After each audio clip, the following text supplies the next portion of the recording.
I would say, particularly in the cultures where we live now, I think majority of them feel alone. And the reason being is, and Esther Perel really highlights this well, is that we've got all of our needs, like our social, emotional, cognitive, all of this, we're putting it all on one person. And when they can't fill all those needs, we start to feel alone.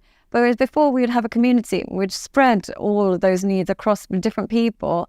And as a result, we wouldn't blame our partner for our lonely kind of experiences. So I think, and I notice this particularly with housewives in Western communities, what happens with housewives is because they're feeling under kind of, they haven't fulfilled their potential completely in their mind. I'm not saying that they haven't, but in their mind, they feel lonely. They feel super lonely because they almost feel like they're a slave to the child for the first couple of years.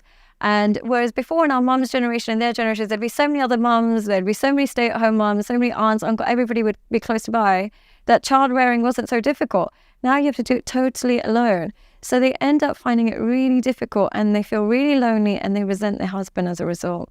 Because if you just share it with somebody and he's usually gone to work or done something, so they end up and it causes a lot of rift. And because we've created individualistic societies, what's happened is we don't trust people anymore. We see people as predators. Whereas in other societies, they literally share breastfeeding. They're like, give me your baby, put it on there. And they do stuff like that. They raise them, they pay for them, they do everything.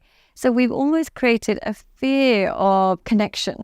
We're a fear of sharing responsibility. And understandably, because the world's a bit of a messy place. So because what happens is they want to take sole responsibility, but then they're overburdened and then they're angry as a result. So it's a really tricky scenario for them.